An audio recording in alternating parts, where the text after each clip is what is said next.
Hi, this is Dr. Paul, and we're talking with Dr. Garrett Bode, chiropractic physician right here in Oldsmar, Florida. And the topic we're talking about today is how Dr. Bode helps spinal disc herniations. And Dr. Bode, you see quite a few spinal disc injuries, don't you? Absolutely. It's one of the most common things we see here in the office. Now, let me ask you, first of all, when somebody injures their disc, what exactly happens? An injured disc can be injured in a couple of different ways, by the misalignment of a vertebra or from a trauma, say a car accident, a whiplash type injury. But typically what's causing a disc injury is where the bones of the spine have shifted in such a way as they've caused a damage to the disc that resides between those two bones. Mm-hmm. Okay. Now, let's say that's the case. There's a disc injury. Okay. And what can you do to help it now? The best therapy that we have found is a type of therapy called spinal decompression.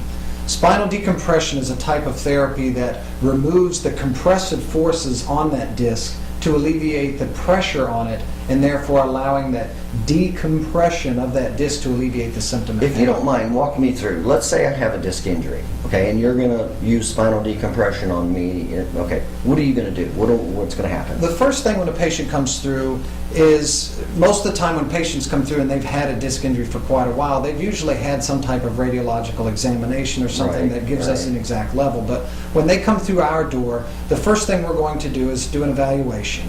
Once we determine that they are in fact a candidate for decompression, we'll take them back into the decompression room. Mm-hmm. From there, we put them onto a specific table that does a specific action to alleviate that disc. With decompression, what you're actually doing is pulling the spine apart in an axial position, meaning if you were using me as an example, it would be like pulling my head upward and pulling my waist downward. Okay, let's say I have the disc injury. How are you going to do that?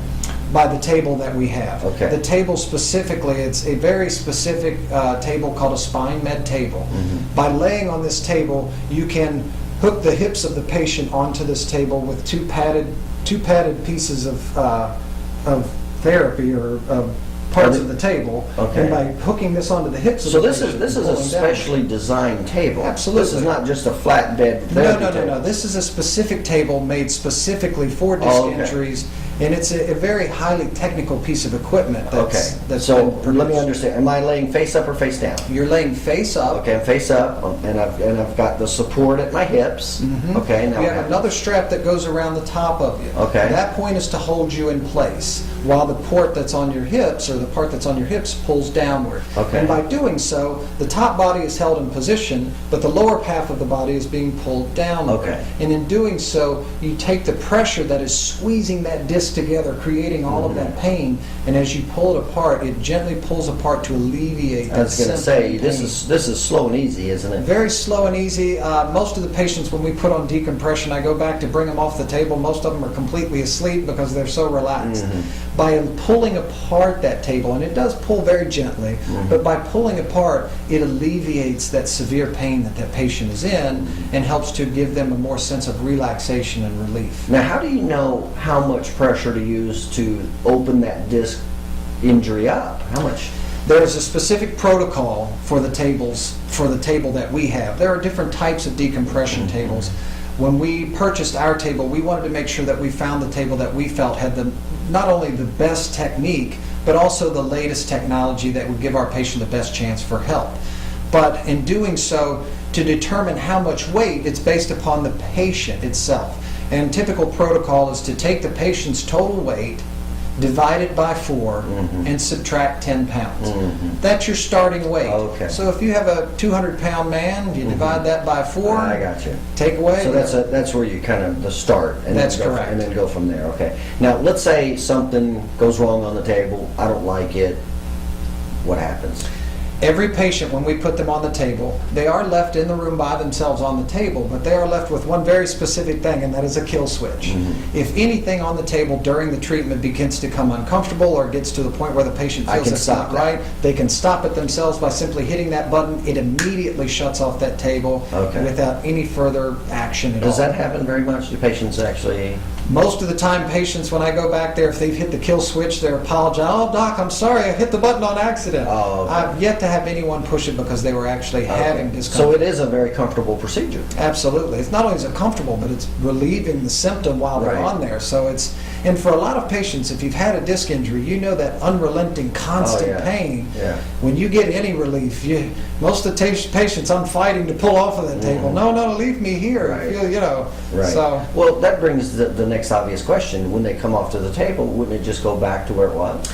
you know, for the longest time, this technology sat on the sidelines because of that very school of thought. Most people thought, well, yeah, you can pull it apart, but as soon as I stand up, Right. gravity's going to affect me Right. again and compress me together. What they have found through the research and the studies, where you find someone finally took the step to develop the table and do it, and did the studies, and what they have found is that does not occur. I've had probably 30 patients on our table in the course of the last 2 years. I've only had one patient that returned that said some of their symptoms returned. By putting them on the table for 2 or 3 more visits, their symptoms disappeared again. We have yet to have them come back into the office. We do tell patients, however, with disc injuries, if you go back to the activity that caused the disc injury in the Right, first place, your chances of it coming back are going to be pretty high. But whether you utilize spinal decompression, chiropractic therapy, or even surgery, if you don't take care of that injured disc, it's going to come back on you eventually. Well, in is the it future. possible when you get to therapy that it actually heals right? Oh, absolutely.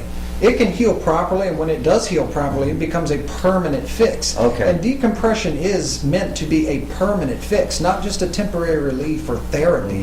It is actually a treatment meant to fix the problem on a permanent basis. Okay. And how many therapies typically would it take? How many treatments would it take to... The typical protocol with decompression is 20 treatments on the table itself. Myself and 4 other chiropractors went into decompression together, meaning that we all 4 went to several different seminars to determine not only what's the best table, but which one utilizes the best protocol and which one seems to be getting the best results. In doing so, the 4 of us chose one table, and each of us have been utilizing it in our offices. In doing so, all 4 of us came up with a protocol that we found worked best for the patient. That is 20 treatments on the decompression table itself. There are vitamins and supplements that we use to help nutrify the disc and help it to gain that nutrification and keep it healthy. There's a physical exam. After the 20 treatments, we will do 3 weeks of chiropractic care. Once you have that disc decompressed, you want to make sure that the bones surrounding that disc are in their proper position so they don't continue to irritate the disc and compress it right back. There are some belts that we use to give extra support. There's also a final exit exam and also a core strengthening set of therapies that we do with the patient to help them to make sure that a lot all of of supportive type absolutely, therapies. and all of them are utilized to make sure that the patient does have a permanent fix. Right. Is this spinal decompression, is this the type of therapy that can prevent somebody from having disc and back surgery? Oh, absolutely. I've had, like I said, of those 30 patients that I've had on this table, I want to say maybe 5 or 6 already had their surgery scheduled Oh, wow. and canceled it due to is that this right? because they got such good relief and such good results.